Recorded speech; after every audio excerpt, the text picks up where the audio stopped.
கர்த்தர் சோஸ்திரம். இந்த நாள் தெரிந்து கொண்ட வேத வசனம் மார்க் 5ஆம் அதிகாரம் வசனங்கள் 2-9 வரை. மார்க் 5ஆம் அதிகாரம் வசனங்கள் 2-9 வரை. அவர் படவிலிருந்து இறங்கிய உடனே அந்த அசுத்த ஆவி உள்ள ஒரு மனுஷன் பிரத கல்லறையிலிருந்து அவர்களுக்கு எதிராக வந்தார். அவனுடைய குடியிருப்பு கல்லறைகளில் இருந்தது. அவனை சங்கிலிகளினாலும் கட்ட ஒருவனாலும் கூடாதிருந்தது. அவன் அநேக தரம் விலங்குகளினாலும் சங்கிலிகளினாலும் கட்டப்பட்டிருந்தும் சங்கிலிகளை முறித்து விலங்குகளை தகர்த்து போடுவான். அவனை அடக்க ஒருவனாலும் கூடாதிருந்தது. அவன் எப்பொழுதும் இரவும் பகலும் மலைகளிலும் கல்லறைகளிலும் இருந்து கூக்கரிலிட்டு கல்லுகளினால் தன்னை காயப்படுத்தி கொண்டிருந்தான். அவன் இயேசுவை தூரத்திலே கண்டபோது ஓடி வந்து அவரை பணிந்து கொண்டு, இயேசுவே, உன்னதமான தேவனுடைய குமாரனே, எனக்கும் உனக்கும் என்ன? என்னை வேதனைப்படுத்தாதபடிக்கு தேவன் பேரில் உனக்கு ஆணை என்று மிகுந்த சத்தமிட்டு சொன்னான். ஏனெனில் அவர் அவனை நோக்கி, அசுத்த ஆவியே, இந்த மனுஷனை விட்டு புறப்பட்டு போ என்று சொல்லியிருந்தார். அப்பொழுது அவர் அவனை நோக்கி, உன் பேர் என்னவென்று கேட்டார். அதற்கு அவன், நாங்கள் அநேகராய் இருக்கிறபடியால் என் பேர் லேகியன் என்று சொல்லி, கர்த்தர் இந்த வசனத்தோடு நம்மோடு பேசுவாங்க. Praise the Lord. The scripture reading for today is taken from Mark 5:2-9. Mark 5:2-9.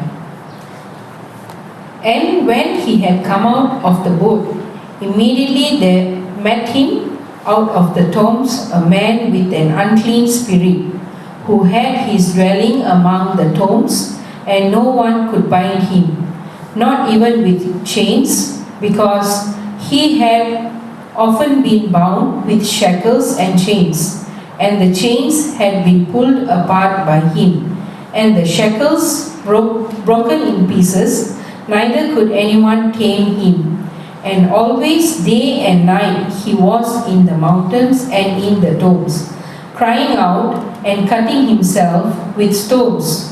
When he saw Jesus from afar, he ran and worshipped him, and he cried out with a loud voice and said, What have I to do with you, Jesus, Son of the Most High God?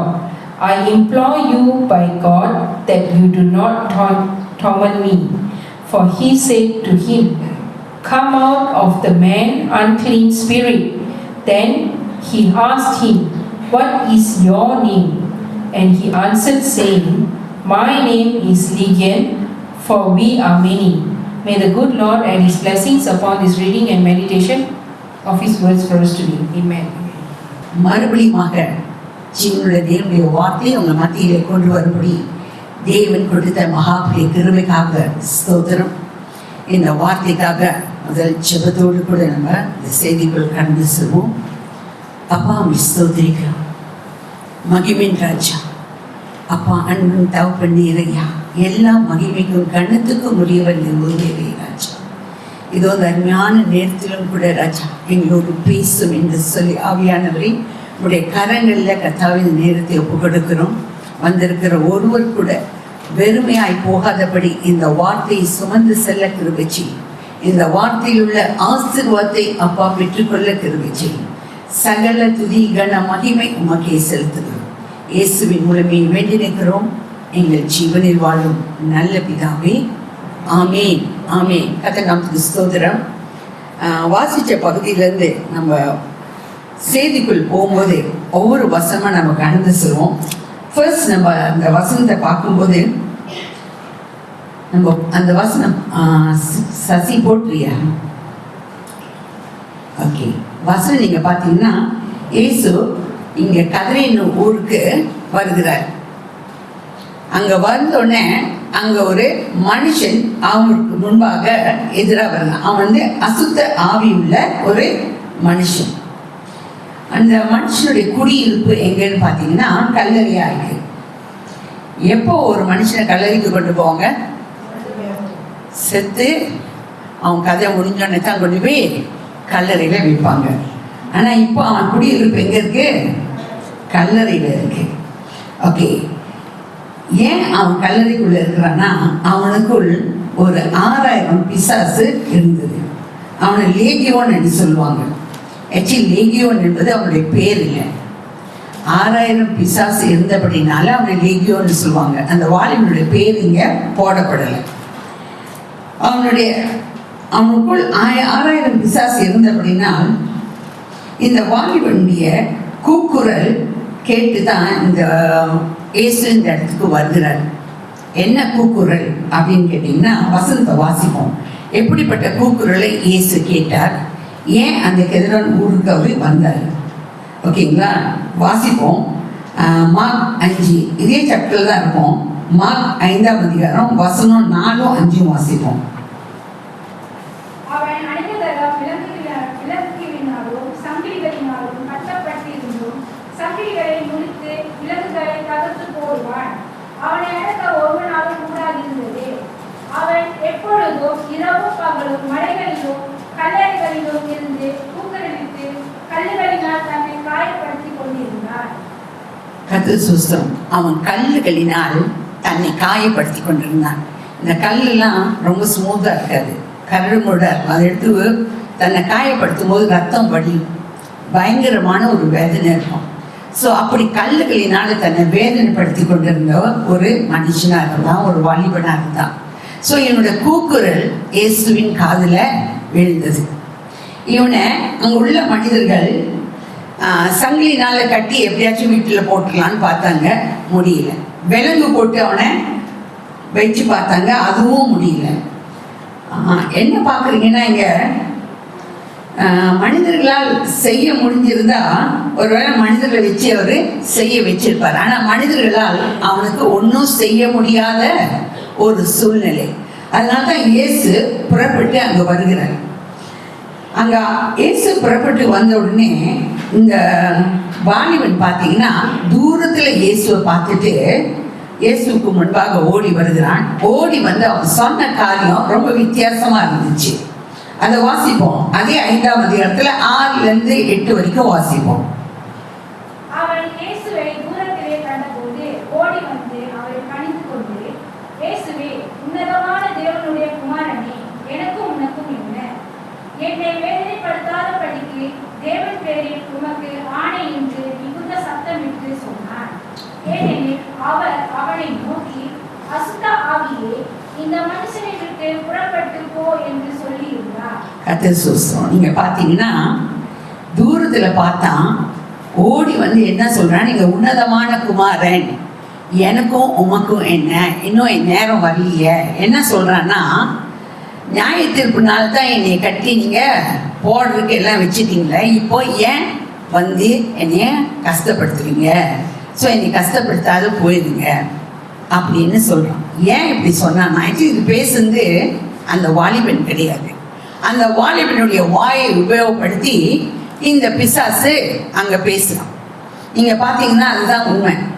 Actually அந்த வாலிபன் அந்த வார்த்தையை சொல்லலை அவனுக்குள்ள. ஏன்னா அந்த பிசாசு வெளியே போவதற்கு ஆசை இல்லை. ஸோ அவனுக்குள்ள வாசம் பண்ணணும்னு சொல்லி இப்படி காரியங்களை பேச ஆரம்பிப்பான். ஏன் இதை சொல்றான் அப்படின்னா, அந்த பிசாசு இயேசு ஒரு வார்த்தை அனுப்பியிருந்தார். என்ன வார்த்தைனா, இந்த மனுஷனை விட்டு புறப்பட்டு, பசுத்த ஆவி அந்த மனுஷனை விட்டு புறப்பட்டு போ என்று சொல்லி இருந்தார்.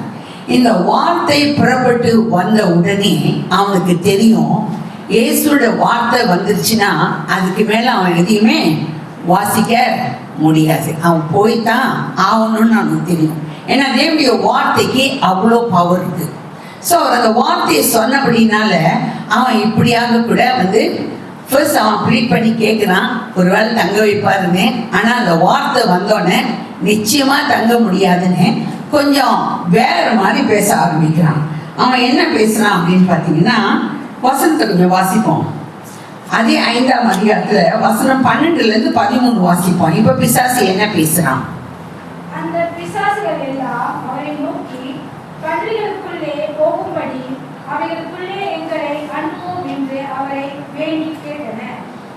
இயேசு அவர்கள் உத்தரவு கொடுத்த உடனே அந்த அந்த அசுத்த ஆவிகள் புறப்பட்டு பன்றிக்குள் போயின. உடனே ஏறக்குறைய 2000 பன்றிகளுக்குள்ள அந்த கூட்டம் உயர்ந்த மேட்டிலிருந்து ஓடி கடலிலே பாய்ந்து கடலில் விழுந்துமானது. கர்த்தர் சோஸ்திரம். நீங்க பாத்தீங்கன்னா இப்ப பிசாசு என்ன கேட்கிறான், இனிமே அங்க அந்த மனுஷனுக்குள்ள தங்கி வாழ முடியாதுன்னு சொன்னோன்னே பக்கத்துல அவன் பார்க்கறான், ஒரு 2000 பன்றிகள் மேய்ந்து கொண்டு இருக்கு. என்னை நீங்க துரத்துனீங்கன்னா அந்த பன்றிக்குள்ள துரத்திடுங்க, நாங்க போயிடுறோம் அப்படின்னு சொல்லுங்க. சரி, நீங்க கேட்டபடியே போங்கன்னு சொல்லிட்டாரு. இப்போ இந்த பிசாசுகள்லாம் 6000 பிசாசு இப்ப புறப்பட்டு 2000 பன்றிக்குள்ள போயிருச்சு. இப்போ ஒரு பன்றிக்குள்ள எத்தனை பிசாசு இருக்கும்? கணக்கு சிம்பிள் கணக்குல 6000 பிசாசு புறப்பட்டு போனுச்சு. 2000 பன்றிக்குள்ள எத்தனை பிசாசு ஒரு பன்றிக்குள்ள இருக்கும்? 3 பிசாசு. ஆனா பிசாசு ஒரு வாழ்க்கையில வந்தா அவன் வர்றதே கொல்லவும் அழிக்கவும் தான். நீங்க எப்படிதான் புறப்பட்டு பண்டிகையில போனாலும் எங்க போனாலும் என்ன செய்யும், அது கொண்டுரும். ஸோ அதனால தான் நீங்க பார்த்தீங்கன்னா அந்த பன்றிகள்லாம் கடல்ல விழுந்து என்ன செஞ்சிடும், செத்து போயிடும். ஓகே, ஏன் இந்த பிசாசு பன்றிக்குள்ள போகும்படி கேட்டுக்கொண்டுச்சு? இந்த பன்றிகள் ஒரு அசுத்தமான பிராணி. நீங்க எப்படிதான் குளிப்பாட்டி கிளீன் ஆக்கி கொண்டு வந்து வச்சாலும் சேத்த பார்த்துருச்சின்னு வைங்க, எங்க போயிடும்? சேத்துக்குள்ள போயிடும். அது அதோடைய சுபாவம். ஸோ சில சமயத்துல நம்மளுடைய வாழ்க்கையில கூட நீங்க பார்த்தீங்கன்னா ரொம்ப அழகா எல்லாம் வந்து சபையில உட்காரோம், எல்லாம் செய்யறோம். சில சமயங்கள்ல இந்த பரிசுத்தத்துக்குள்ள வாழணுன்றது தேவன் நமக்கு கொடுத்த ஒரு ஆசை. அவர் பிரியப்பட்டு காரியங்களை செய்து கொண்டிருக்கிறார். ஆனா எப்படிதான் கல்வி சுத்தமாக்கி வந்தாலும் இந்த அசுத்தத்தை நிறைய பார்த்தோன்னா ஓடி போயிடும். ஸோ இவருடைய வாழ்க்கையில எப்படி கண்டுபிடிக்கிறது அப்படின்னு கேட்டீங்கன்னா, இவங்க வாழ்க்கையில இந்த வார்த்தை இருக்காது, தினம் வேத வாசிப்புன்றது இருக்காது, இன்னொன்னு ஜெபிக்கணுன்றது அவங்களுக்கு பிடிக்காது. ஸோ இது ரெண்டும் அவங்கள்ட்ட காணப்படாது. ஆனா வெளி தோற்றத்துக்கு அவங்களை கல்வி குளிப்பாட்டி கொண்டு வந்து வச்சிடலாம். ஆனா இவங்களோட வாழ்க்கையை நம்ம தெரிஞ்சு கொள்ளலாம், இது 2 காரியம் அவங்கள்ட்ட இருக்கவே இருக்காது. வேத வசனம் நம்முடைய வாழ்க்கையில ஊன்றி நிற்காட்டி நம்ம பரிசுத்தத்துக்கு நேராக நம்முடைய வாழ்க்கையை நடத்த முடியாது. ஸோ பன்றியோட சுபாவம் இது, அது பரிசுத்தத்தை தேடாது, அது பாவத்தை தான் அசுத்தத்தை தான் தேடும். ஸோ அதனால தான் அசுத்தங்கள் போக கூட கேட்டுச்சு, அவரு அசுத்தத்துக்குள்ள அனுப்பிட்டார். இப்போ எல்லாம் புறப்பட்டு போயிடுச்சு, செத்துடுச்சு. இது எல்லாரும் அவங்க மெய்ப்பர்கள் பார்த்து கொண்டே இருந்தாங்க, பயந்தாங்க, ஆச்சரியப்பட்டாங்க. அது மட்டும் இல்லை, அங்கே சுற்றி உள்ள ஜனங்களும் அதை பார்த்து இன்னொன்று விசேஷமான காரியத்தை பார்த்தாங்க. அசுத்த ஆவி பிடிச்சிருந்த அந்த மனுஷன் இப்போ நல்ல வஸ்திரம்லாம் உடுத்தி அங்கே இருக்கிறத பார்த்தாங்க, ரொம்ப ஆச்சரியப்பட்டாங்க, பயந்தாங்க. ஆனால் என்ன போய் இயேசு சொன்னான்னு தெரியுங்களா? வசனத்தை வாசிச்சு பாருங்க. அதே 5ஆம் அதிகாரத்தில், மார்க் 5ஆம் அதிகாரத்தில் வசனம் 17லேருந்து 20 வரைக்கும் வாசிப்போம். அப்பொழுது தங்கள் எல்லைகளை விட்டு போகும்படி அவரை வேண்டிக் கொள்ள தொடங்கினார்கள். அப்படியே அவர் கடலிலே ஏறுகிற போது பிசாசு பிடித்தவன் அவரோடு கூட இருக்கும்படி தனக்கு உத்தரவு கொடுக்க அவரை வேண்டிக் கொண்டான். இயேசு அவனுக்கு உத்தரவு கொடாமல், நீ உன் இனத்தாரிடத்தில் உன் வீட்டுக்கு போய் கர்த்தர் உனக்கு இறங்கி உனக்கு செய்தவைகளை எல்லாம் அவர்களுக்கு அறிவி என்று சொன்னார். அந்தபடியே அவன் போய் இயேசு தனக்கு செய்தவைகளை எல்லாம் தெக்கப்பொலி எனும் நாட்டில் பிரசித்தித்து கண்ண தொடங்கினான். எல்லோரும் ஆச்சரியப்பட்டார்கள். ஆமென். கர்த்தர் நாமத்துக்கு ஸ்தோத்திரம். நீங்க பாத்தீங்கன்னா இந்த சம்பவத்தெல்லாம் பார்த்தோன்னு சொன்னாங்க, ஐயா இந்த எல்லையை விட்டு என்ன செஞ்சிருங்க, போயிருங்க அப்படின்னாங்க. இயேசுவும் புறப்பட்டார். அவர் புறப்பட்டு போகும்போது இந்த அசுத்த ஆவி இப்போ பரிசுத்தமாக்கப்பட்டவனா, இப்போ விடுதலை பெற்றவனா இருந்தவன் இயேசுவோடு கூட போக புறப்பட்டான். அப்போ இயேசு அவன் திரும்பி பார்த்து சொல்வாரு, நீ உன் வீட்டுக்கும் உன் இனத்தாரத்திற்கும் போய் தேவன் உனக்கு இறங்கி செய்ததை அவர்களுக்கு அறிவி என்று சொல்லிட்டு புறப்பட்டார்.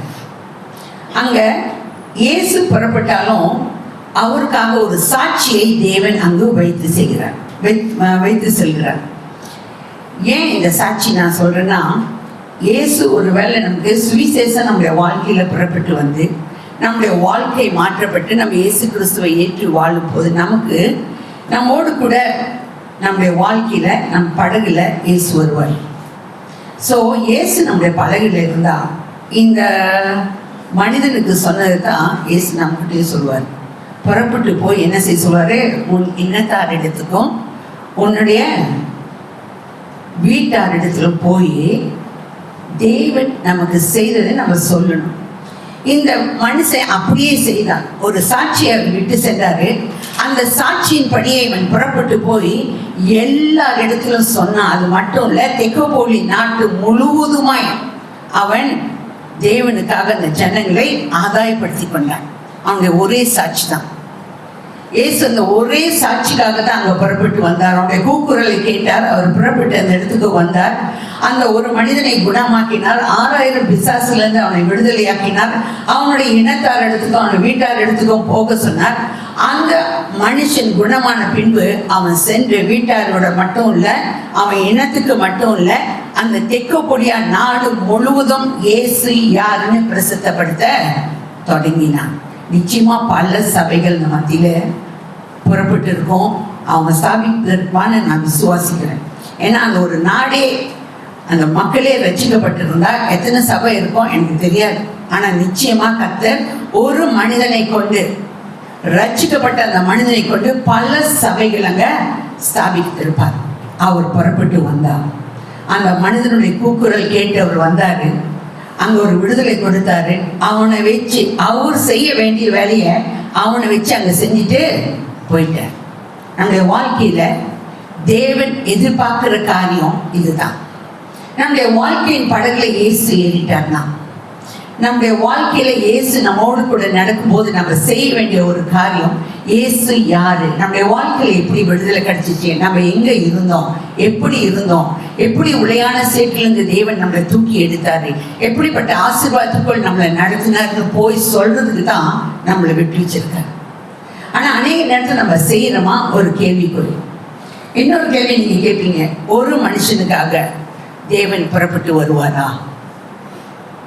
நீங்க பாத்தீங்கன்னா எகிப்து தேசத்துல இஸ்ரவேல் ஜனங்கள் நிறைய லட்சக்கணக்கான ஜனங்களுடைய கூக்குரல் கேட்டு கர்த்தர் மோசேன்ற ஒரு மனுஷனை ஆயத்தப்படுத்தி அங்க ரட்சிக்கும்படி அனுப்பினார். ஆனா இங்க நீங்க பாத்தீங்கன்னா கொஞ்சம் டிஃப்ரெண்டா இருக்கும். ஒரே ஒரு மனுஷனுடைய கூக்குரல், ஒரே ஒரு மனுஷனுடைய கூக்குரல் கேட்டு ஏசி இறங்கி வருவாரா, வரமாட்டாரா? வருவார். வேதத்துல நிறைய இடத்துல நீங்க பார்க்கலாம், ஒரு மனுஷனுடைய சத்தத்தை கேட்டு, கூக்குரலை கேட்டு, அவருடைய கண்ணீரை கண்டு அவர் ஓடி வருவார். நான் 2-3 சாட்சியம் மத்தியில சொல்லலாம். நிறைய பேர் இருக்காங்க வேதத்துல. போன வாரம் கூட பாஸ்டர் யாரு தானியலை குறித்து ரொம்ப சொன்னார். ஸோ நான் தானியலை குறித்து ரொம்ப சொல்ல வேணாம். ஏன் தானியலை சிங்கக்கேபியில போட்டாங்க? தேவனை ஆராதிக்க கூடாதுன்னு சத்தம் வந்துச்சு. அவன் என்ன செஞ்சிட்டு இருந்தான்? தேவனை மட்டும்தான் ஆராதிக்க ஆரம்பிச்சான். ஸோ எங்க கொண்டு போட்டாங்க? சிங்கக்குகையில். ஆனா அவனுடைய ஒரு சத்தம் கேட்டு கர்த்தர் இறங்கி வந்தாரா? சிங்கத்தின் வாயை கட்டி போட்டாரா? கட்டில. ஆனா நீங்க அதுக்கப்புறம் பாத்தீங்கன்னா இந்த சூழ்ச்சி செஞ்சவங்கள கொண்டு போய் உள்ளே போடுவாங்க. அந்த சிங்கம் நீங்க அதை வாசிச்சு பார்த்தீங்கன்னா ரொம்ப ஆச்சரியமா இருக்கும். அந்த மனுஷங்க உள்ளுக்கு போறதுக்குள்ள கீழே விழல, அவங்க அந்த மனுஷங்களை எலும்போடு அது விழுங்கிடுச்சு. ஸோ நம்முடைய கர்த்தர் ஒரு மனுஷனுடைய சத்தத்தை கேட்பாரு, நம்முடைய கூக்குரல் கேட்டு அவர் இறங்கி வருவாரு நமக்கு உதவி செய்யும்படி. ஓகே, இயேசு இதெல்லாம் செஞ்சிட்டு இருந்தாரு. இவர் புறப்பட்டு வந்தாரு. இவர் இந்த ஊழியத்துக்கு வரும்போது இயேசுக்கு ஏதாச்சும் பிரச்சனை வந்துச்சா அப்படின்னு ஒரு காரியம் வரும். ஏன்னா ஊழியத்தின் பாதையில நீங்க கால் எடுத்து வைக்கும் போது சில பிரச்சனைகள் உங்களை அறியாமலே தேடி வரும். ஸோ இது இயேசுவோட வாழ்க்கையில் இருந்துச்சா அப்படின்னு ஒரு காரியத்தை பார்த்துட்டு மறுபடியும் யாரெல்லாம் கர்த்தர் ஒரு மனிதனுக்காக இறங்கி வந்து காரியங்கள் செஞ்சார் நம்ம பார்ப்போம். ஸோ இது பார்க்கறதுக்கு முன்பாக நம்ம மார்க் 4ஆம் அதிகாரத்துக்கு 36லேருந்து 41 வாசிப்போம். மார்க் 4ஆம் அதிகாரம் 36 41. Mark chapter 6, Mark chapter 4 and 36 to 41. அவர்கள் ஜனங்களை அனுப்பிவிட்டு அவர் படகில் இருந்தபடி அவரை கொண்டு போனார்கள். வேறொரு படகுகளும் அவரோடு கூட இருந்தது. அப்பொழுது பலத்த சுழற்காற்று உண்டாகி படகு நிரம்பத்தக்கதாக அலைகள் அதன் மேல் மோதிற்று.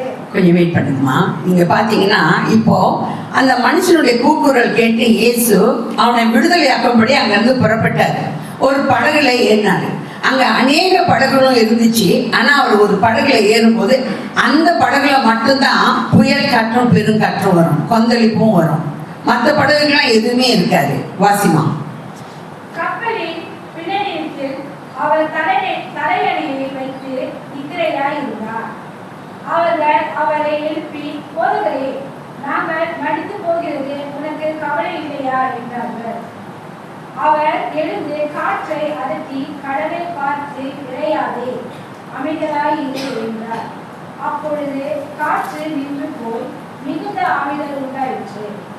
அவர் அவர்களை நோக்கி, ஏன் இப்படி பயப்படுகிறீர்கள்? ஏன் உங்களுக்கு விசுவாசம் இல்லாமல் போயிற்று என்றார். அவர்கள் மிகவும் பயந்து, இவர் யாரோ, காற்றும் கடலோ இவருக்கு கீழ்ப்படுகிறது என்று ஒருவர் சொல்லி கொண்டார்கள். கர்த்தர் சோஸ்திரம். நீங்க பாத்தீங்கன்னா அவரு கப்பல்ல அடித்தட்டுல தூங்கிட்டு இருந்தாரு. இப்ப சீசர்கள் இந்த காற்றும் கொந்தளிப்பும் வந்தோடனே அவரை போய் எழுப்புறாங்க. ஐயா, இந்த பெருங்காற்று, மற்ற படகுக்கெல்லாம் ஒன்றும் இல்லை, இந்த படகுக்கு மட்டும் பெருங்காற்றும் கொந்தளிப்போம். ஸோ இப்போ அவரை எழுப்பி உடனே அவர் எழுந்து என்ன நம்ம செய்வார்? காற்றையும் கடலையும் அதட்டுவார். அதுக்கப்புறம் இதை செஞ்சோடனே இவங்கெல்லாம் ஆச்சரியப்படுவாங்க. சீசர்களுக்கு இது புரியல. அவர் யாரோ, எப்படிப்பட்டவரோ, காற்றும் கடலும் கூட இவருக்கு கீழ்ப்படிதேன்னு சொல்லி ஆச்சரியப்படுவாங்க. அது மட்டும் இல்லை, இவர் யாரோ என்று சொல்லி ஒருத்தரோடு ஒருத்தர் பேசிக்கொள்வாங்க. நம்ம ஆராதிக்கும் தேவன் இப்படிப்பட்ட தேவன். நமக்கு விரோதமா பிரச்சனைகள் வருமா? நம்முடைய படகுல இயேசு இருந்தா நம்ம புறப்பட்டு போய் ஊழியம் செய்யும் போது பிரச்சனை வருமானு கேட்டீங்கன்னா பிரச்சனை வரும், தேடி வரும். இப்படிப்பட்ட பிரச்சனையின் மத்தியில் நம்ம கடந்து செல்றதுக்கு தேவ வார்த்தை தான் நம்மளோட வாழ்க்கையின் பலன். அதனால்தான் இயேசு நம்முடைய வாழ்க்கையில வரும்போது நமக்கு அடிப்படையா அஸ்திபாரமா தேவன் வைத்து போகிறது அப்படியே வார்த்தை. ஸோ அந்த வார்த்தையை நம்ம பிடிச்சுக்கொண்டே வாழும்போது நிறைய காரியம் பிரச்சனை வரும். அந்த பிரச்சனை மத்தியில நம்ம கடந்து செல்ல, நம்ம ஊழியத்தை செய்ய, தேவன் நமக்கு கொடுத்த அந்த வேலையை நம்ம செய்து முடிக்க கர்த்தர் நமக்கு கிருபை செய்வார். இது இயேசுடைய வாழ்க்கையிலும் நடந்துச்சு. நம்முடைய வாழ்க்கையிலும் நடக்குமான்னு கேட்டால் நடக்கும். பல பிரச்சனைகள் மீறி தான் நம்ம சில காரியங்கள், ஊழியங்கள் நம்ம செய்ய வேண்டி வரும். ஆனால் பயப்பட வேண்டிய அவசியம் கிடையாது. என்ன பிரச்சனை வந்தாலும் அதை மேற்கொள்ள கர்த்தர் நம் படகுல இருக்கிறார். ஓகே, இப்போ அந்த மறுபடியும் போயிருக்கும். ஒரு மனிதனுக்காக வந்தார். அது டேனியலுடைய வாழ்க்கையில ஃபர்ஸ்ட் பார்த்தோம். ஓகே, இன்னொரு மனிதனுடைய வாழ்க்கையில பார்ப்போம் அவர் என்ன செஞ்சார். யோசேப்போட வாழ்க்கையில அந்த ஒரு மனிதனுக்காக கர்த்தர் நிறைய காரியங்கள் செய்தார். யோசேப்பின் கதை நமக்கு நல்லா தெரியும். அவனை என்ன செஞ்சாங்க? குழியில போட்டாங்க, அப்புறம் மீதியானத்தை வித்து போட்டாங்க, அப்புறம் எகிப்து தேசத்துல கொண்டு போனாங்க. அதுக்கப்புறம் போத்திபார் வீட்டில் அடிமையா கொடுத்தாங்க. அங்கேருந்து ஒரு பிரச்சனை. அதுக்கப்புறம் எங்கே போனால் ஜெயிலுக்குள்ள போட்டுட்டாங்க. ஜெயிலில் கூட அவன் பார்த்தீங்கன்னா 2 பேத்துக்கு சொப்பனத்துக்கு அவன் வியாக்கியானம் சொல்லுவான். அதில் ஒரு பானபாத்திரக்காரனுக்கு வியாக்கியானம் சொல்லும்போது அவனோட சொப்பனத்துக்கு வியாக்கியானம் சொல்லுவான். வியாக்கியானம்னா அந்த சொப்பனம் என்ன வெளிப்படுத்துது அப்படின்றத அவன் சொல்லுவான். நீ மறுபடியும் போய் உன்னோட ஸ்தானத்தில் அமர்வ, ராஜாவோட அரண்மனையில் இருப்ப, ஆனால் அங்கே போய் உட்காரும்போது என்னை நினைச்சுக்கோ அப்படின்னு சொல்லி யோசிப்பு அனுப்புவோம். ஆனால் பானபாத்திரக்காரன் மறந்து போயிடும். அவனுக்கு ஒரு சடம் கிடைச்சோடனே அவன் அமைதியாக அவனோட இடத்துல உட்காந்துருவான். ஆனால் கர்த்தர் மறக்கல, தெரியுங்களா? அந்த ஒரு மனிதனுக்காக கர்த்தர் என்ன செய்வார் நீங்க பார்த்தீங்கன்னா, பார்வோனுக்கு ஒரு சொப்பனத்தை கொடுப்பார். அந்த சொப்பனத்துக்கு வியாக்கியானம் செய்ய யாராலும் முடியாது. இப்போ அந்த சொப்பனத்துக்கு வியாக்கியானம் செய்யும்படி இந்த பானபாத்திரனுக்கு ஒரு யோசனை வந்துடும். ஐயோ, நம்ம ஜெயிலில் இருக்கும்போது யோசேப்பு இப்படி சொன்னானே, அந்த யோசேப்பை கூப்பிட்டா இந்த பார்வோனுடைய சொப்பனத்துக்கு வியாக்கியானம் கிடைக்குன்னு சொல்லிட்டு அப்போதான் போய் சொல்லுவான். ஸோ இப்போ என்ன செய்வாங்க, யோசேப்பை பார்வோன் இடத்துல கொண்டு வருவாங்க. அவன் அந்த சொப்பனத்துக்கு வியாக்கியானம் சொல்லுவான். அவன் சொல்கிற காரியம் உங்களுக்கு தெரியும். 7 வருஷம் செழிப்பு, 7 வருஷம் அங்கே பஞ்சம் வரும் அப்படி.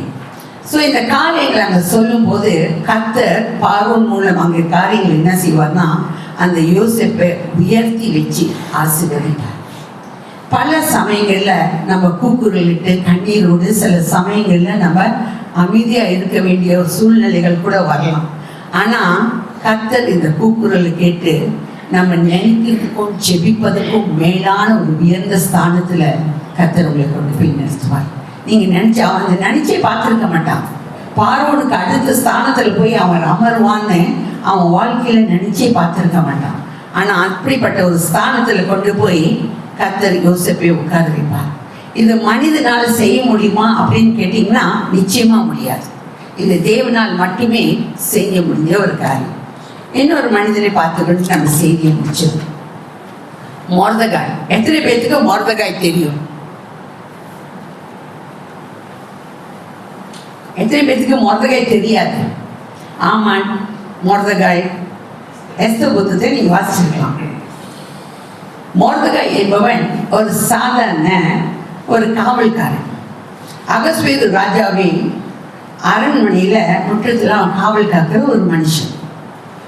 ஸோ இப்படி காவல் காக்கிற அந்த மனுஷன் அவனோட அரண்மனையில் பார்த்தீங்கன்னா அகஸ்வேரு ஒரு சட்டம் போட்டிருப்பான். அவனுடைய மந்திரி ஆமான். ஸோ எல்லாரும் இந்த ஆமானை வணங்கணும். அந்த நாட்டில் எல்லாரும் அவனை வணங்கணும். ஆனால் இந்த மொர்தெகாய் மட்டும் அவனை வணங்க மாட்டான். ஏன் இந்த மொர்தெகாய் வணங்க மாட்டான் அப்படின்னா, யூதர்கள் தேவனை தவிர வேற யாரும் என்ன செய்ய மாட்டாங்க, பணிந்து கொள்ள மாட்டாங்க. அதனால இவன் அந்த ஆமானை வணங்க மாட்டான். ஸோ இவனுக்கு ரொம்ப கோபம். 1 நாள் ஆச்சு, 2 நாள் ஆச்சு, வருஷம் ஆச்சு. இவனுக்கு அந்த பயங்கர கோபம். எல்லாரும் வணங்குறாங்க, இவன் மட்டும் இப்படி. இவன் சாதாரண ஆஃப்டர் ஒரு காடு, இவன் நீ வணங்க மாட்டான்னு சொல்லி கோபத்தில் ஃபர்ஸ்ட் இவனை அழிக்க நினச்சான். அதுக்கப்புறம் என்ன நினச்சான், இவன் குலமே இருக்கக்கூடாது. ராஜாட்ட ரொம்ப அழகாக பேசி ராஜாவோட மோதிரத்தை வாங்கி முத்திரை போட்டு அங்கே சுற்றி இருக்கிற எல்லா தேசத்துலேயும் உள்ள எல்லா யூதரையும் அழிக்க பிளான் பண்ணிடுவான். அது மட்டும் இல்லை, இவனுக்காக ஒரு தூக்கு மரத்தையும் செஞ்சு வச்சுருவான். எல்லாம் பிளான் பண்ணிவிட்டு இவன் ராஜாட்டையும் உத்தரவாகி காரியம் செஞ்சிடுவான். ஆனால் இந்த மொர்தெகாய் கர்த்தருடைய சமூகத்தில் உட்காந்து கண்ணீர் விட ஆரம்பிட்டான். என்னுடைய குலத்தையே அழிக்கிறதுக்கு இப்படி செஞ்சிருக்கானேன்னு சொல்லி வருத்தத்தோடு தேவனுடைய சமூகத்தில் அவன் அழுத போது கர்த்தர் அந்த சத்தத்தை கேட்டு என்ன செய்ய தெரியுங்களா, அன்னைக்கு ராத்திரி ராஜாவுக்கு தூக்கமே வரல. என்ன செய்யுதுன்னு தெரியல. ராஜா சொன்னாரு, அந்த வேலைக்காரன்கிட்ட போய் என்னுடைய டைரி எடுத்துட்டு வா. டைரியை வாசிக்க செஞ்சார். இது சாதாரண ஒரு காவல்காரனுக்கு கர்த்தர் செய்த ஒரு அற்புதமான ஒரு அதிசயமான வழி நடத்தல். யாருக்கு வேணாலும் கர்த்தர் இதை நம்முடைய வாழ்க்கையில் இடைப்பட்டு செய்வார். இப்போ அந்த காவல்காரனுக்காக கர்த்தர் இறங்கி வந்து செய்த காரியம் ரொம்ப ஆச்சரியமான ஒரு காரியம். அன்னைக்கு ராஜாவுக்கு தூக்கம் போச்சு. இப்போ டைரி கொண்டு வந்து வாசிக்கும் போது டைரியில் ஒரு காரியம் எழுதப்பட்டிருந்துச்சு. என்ன காரியம் தெரியுங்களா? ஒரு சமயத்தில் ராஜாவை கொலை செய்யும்படி 2 பேர் அந்த அரண்மனைக்குள் புகுந்தாங்க. இந்த காவல்காரன் பார்த்து அங்கே அறிவிக்க போய் தேவன் கிருபையா அந்த இடத்துல அகஸ்வேரு ராஜாவை காப்பாற்றுறது எழுதப்பட்டிருந்துச்சு. இப்போ ராஜா அந்த வேலைக்காரங்களாம் கூப்பிட்டு கேட்போம், இப்படிப்பட்ட என்னை உயிரையே காப்பாற்றின இந்த மனுஷனுக்கு ஏதாவது கனம் செய்யப்பட்டுச்சா, மரியாதை செய்யப்பட்டுச்சான்னு சொல்லி விசாரிப்பான். எல்லாரும் சொல்லுவாங்க, இவனுக்கு ஒன்றுமே செய்யப்படலை அப்படின்னு. உடனே அப்படி பேசி கொண்டு இருக்கும் போதே ஆமான் உள்ளுக்கு என்டர் பண்ணுவான். ஆக்சுவலி ஆமானுடைய திட்டம் மறுநாளில் யூத குலத்தை எல்லாம் அழிச்சிடணும், இந்த மொர்தெகாய்க்கு தூக்கு மரத்தையும் செய்துட்டான். இப்போ ஆமான் ஒன்றும் தெரியாமல் உள்ளுக்கு வரான்.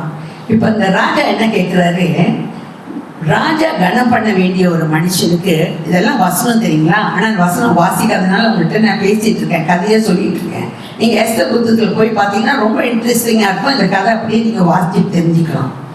ஸோ இப்போ ராஜா கனம் பண்ணக்கூடிய ஒரு மனுஷனை என்ன செய்யலான்னு அவன் ஒரு பெரிய லிஸ்டே சொல்லுவான். ராஜாவோட தலைமுடி அந்த என்ன சொல்லுவாங்க, தலை கவசம் இல்லை, தலை முடி வைக்கணும். அப்புறம் அவன் ஏறுற குதிரையில் ஏற்றணும், இப்படியே சுற்றி எல்லாத்துலேயும் காமிக்கணும், ராஜா வாழ்க்கைன்னு சொல்லணும், நிறைய காரியம் சொல்லிடுவான். அப்போது ராஜா சொல்லுவான், இதெல்லாம் போய் மொர்தெகாய் செய்ய அப்படின்னு. அவனுக்கு ஆச்சரியமாக இருக்கும். ஃபர்ஸ்ட் அவன் அதெல்லாம் சொல்லும்போது அவன் என்ன நினச்சி சொன்னான்னா, தன்னை தான் ராஜா அப்படி செய்ய போகிறான்னு நினச்சி தான் சொல்லுவான். ஆனால் அங்கே சொன்னது யாரை? மொர்தெகாய்க்காக சொன்னான். நான் ஏன் இந்த கதையை மத்தியில் சொல்கிறேன்னா, ஒரு மனிதன், ஒருவேளை சாதாரண ஒரு காவல் காக்கிற ஒரு மனுஷன் கார்டா இருக்கிறான், இவனுக்காக கர்த்தர் இறங்கி காரியங்களை செய்வாரா? செய்வார்.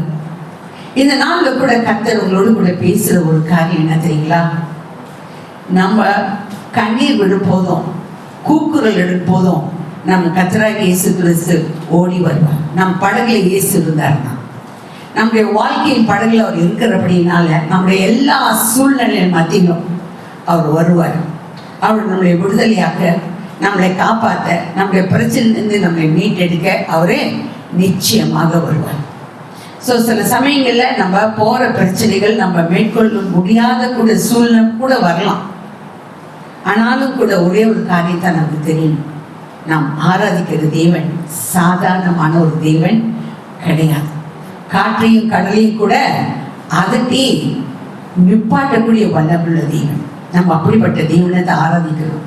அதனால தான் தேவன் அந்த கதையின் ஊருக்கு வந்ததே ஒரே ஒரு மனுஷனை குணமாக்கத்தான். அந்த ஒரு மனுஷனை கொண்டு பல சபைகள் ஸ்தாபிக்கப்பட்டது. இன்னைக்கு நம்மளை கொண்டு கர்த்தர் பேசுகிற ஒரு காரியம், நமக்கு இயேசு தெரியும், நம்முடைய படகுல இயேசு இருக்காருன்னா நம்முடைய வாழ்க்கை எப்படி இருக்கு, நம்ம யாரை வெளிப்படுத்தும், யாருக்காக நம்முடைய வாழ்க்கையின் ஜீவியத்தில் நம்ம பேசுவோம். நிறைய காரியங்கள், நிறைய குறை பேசி நிறைய காரியங்கள் நம்ம பேசுறத விட நம்முடைய வாழ்க்கையில இயேசு செய்த நிறைய காரியங்கள் இருக்குங்க. நம்ம ரட்சிக்கப்பட்ட நாள்லேருந்து நீங்கள் ஒரு நோட் புக்கில் எழுதியிருந்தீங்கன்னா சொல்லி முடியாத அளவுக்கு நம்முடைய வாழ்க்கையில் தேவன் இதுவரை உயர்த்தி ஆசீர்வதிக்கிறார். வாழ்க்கை நீங்கள் எழுதி பாருங்க, நிறைய காரியம் தினம் ஒவ்வொரு காரியத்தை செய்துட்டு இருக்காரு. என்னைக்கு நம்ம ரட்சிக்கப்பட்டோமோ, என்னைக்கு இயேசு நம்முடைய படகில் ஏறினாரோ, அன்னையிலேருந்து இன்னைக்கு வரைக்கும் பல சூழ்நிலைகள் நம்முடைய கடந்து சென்றிருக்கோம். அத்தனை சூழ்நிலைகள் மத்தியிலும் நம்மை மீட்டெடுக்க அவர் ஓடி வருவார். பிரச்சனை வராதுன்னு நீங்கள் சொல்ல வரல, எப்படிப்பட்ட பிரச்சனை கூட வரலாம், ஆனால் அத்தனை பிரச்சனைகள் இருந்தும் அவர் மீட்டெடுப்பார். அந்த நம்பிக்கை நம்மளோட வாழ்க்கையில அஸ்திபாரமா இருக்கும். இந்த நாளில் கூட ஒரு லேகியோன் 6000 பிசாசு பிடிச்சவன் ஒரு தேவன் அந்த 6000 பிசாசு ஒரே நாளில் என்ன செஞ்சாரு? துரத்தினாரு. எது கொண்டு துரத்தினாரு? வார்த்தை கொண்டு. அசுத்த ஆவியை இந்த மனுஷனை விட்டு புறப்பட்டு போ என்று சொன்ன ஒரே வார்த்தை அந்த மனுஷனை குணமாக்கினது. இந்த வார்த்தையை நம்ம பிடிச்சுக்கணும். தினம் ஒரு சாப்டராச்சும் வாசிங்க, ஒரு 5 நிமிஷமாச்சும் ஜெபம் பண்ணுங்க. ஒருவேளை நீங்கள் ரொம்ப பிஸியாக இருக்கலாம், இட்ஸ் ஓகே. ஒரு 5 நிமிஷம், ஒருவேளை ஒரு சாப்டர் வாசிச்சா 10 நிமிஷம் வாசிப்பீங்களா? 10 நிமிஷம் கொடுங்க. பிரயாசப்பட்டு வாசிச்சாதான் தேவன் என்னை நேசிப்பாரா? சில சமயம் கேள்வி கேட்பான். நீங்கள் நேசிக்கிறதா தான் நிச்சயமாக வாசிப்பீங்க. ரொம்ப சிம்பிளாக நான் சொல்கிறேன், நீங்கள் இயேசுவை நேசிக்கிறதா இருந்தால் வேதத்தை எடுக்காமல் உங்களால் தூங்கவே முடியாது. அதான் உண்மை. கர்த்தர் நமக்கு ஸ்தோத்திரம். தேவன் இந்த நாளில் நம்மளோட கூட சொல்கிற காரியம், ஒரு மனிதனுக்காக தேவனோட சத்தத்தை கேட்டு இறங்கி வந்தார், விடுதலை கொடுத்தார். அந்த விடுதலை பெற்ற மனுஷன் அந்த தெக்கோபோலி தன்னுடைய வீட்டாருக்கு மட்டும் இல்லை, தன் இனத்தாருக்கு மட்டும் இல்லை, அந்த தெக்கோபோலியோ நாடு முழுவதும் இயேசு யாருன்றதை பிரசித்தப்படுத்தினான்.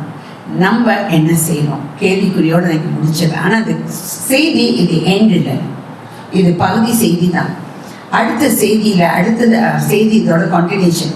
ஒரு மனிதனுக்குள்ள இயேசு இருக்கும்போது அவனை ஊழியத்தில் அவர் பயன்படுத்தினா எப்படிப்பட்ட பிரச்சனையின் மத்தியில் அவரை எடுத்து சொல்லுவாங்க, அந்த பிரச்சனையை எப்படி மேற்கொள்வார், ஒருவேளை அந்த பிரச்சனை வரும்போது நம்ம என்ன யோசிக்கணும், இதெல்லாம் என்னுடைய அடுத்த செய்தியில் உங்கள் மத்தியில் நான் அவங்களோடு கூட பேசுவேன். நிச்சயமாக தேவன் நம்முடைய வாழ்க்கையில் இடைப்படும் போது உங்களை வச்சு தேவன் நிறைய காரியம் செய்யறதுக்கு பிரயாசம் வச்சிருக்காரு. ஸோ அந்த காரியத்தை தேவன் நிச்சயமாக அடுத்த செய்தியில் உங்களோடு கூட சொல்லுவேன். நிச்சயமா தேவன் நம்மளோடு கூட வாசம் பண்ணுகிற தேவனா இருக்கிறாரு. நம்மளை பலப்படுத்துகிற தேவனா இருக்கிறார். நம்மளை பல சூழ்நிலைகள் மத்தியில நம்மளை தேடி வந்து நம்மளை உருவாக்கி கொண்டு இருக்கிறான்ற மட்டும் நீங்க விசுவாசிக்கணும். தென்னும் நம்ம உருவாக்கப்படுவோம். புதுசா ஓகே, நேற்று இருந்த மாதிரி இல்லை, இன்னும் விசுவாசத்துல இன்னும் பலப்பட்டு ஜீவிக்கத்தக்கதாக தேவன் நம்மளை ஒவ்வொரு நாளும் உருவாக்கி கொண்டு இருக்கிறார். அப்படியே கண்களை மூடுவோம். நம்ம ஜெபம் செய்வோம். அப்பா ஸ்தோத்திரிக்கிறோம். எல்லா மகிமைக்கும் கண்ணத்துக்கும் உரிய தேவன் நீரையா, அன்பும் இரக்கம் கிருபை நிறைந்த தகப்பன் நீரையா. இதோ இந்த நாளிலும் கூட தகப்பனை ஒரு மனிதனுக்காக நீர் இறங்கி வந்த கர்த்தர், அந்த மனிதனை விடுதலையாக்கின, அந்த மனிதனை கொண்டு உங்களுடைய ஊழியத்தை செய்ய வைத்து பல சபைகளை ஸ்தாபித்து தகப்பனே இந்த நாளும் என்னோடு கூட பேசுகிற கர்த்தர் நீரையா. எங்களை கொண்டு என்ன செய்ய நினைத்தீரோ அதை செய்து முடிக்கத்தக்கதான ஒரு அபிஷேகம் இப்போது இந்த காலை வேளை எங்கள் மேல் வரும்படி காட்சிக்கிறோம். இந்த வார்த்தையின் ஆசீர்வாதம் அபிஷேகத்தை பெற்றவர்களா இந்த நாளில் நாங்கள் கடந்து செல்ல எங்களுக்கு கிருபை செய்வீராக. முற்றிலுமாய் அப்பா எங்களை தாழ்த்தி உடைய வல்ல கருத்திலே ஒப்புக் கொடுக்கிறோம். துதிகன மகிமை உமக்கு செலுத்துகிறோம் ராஜா. இயேசுவின் மூலமே வேண்டியிருக்கிறோம் எங்கள் ஜீவனில் வாழும் நல்ல பிதாவே.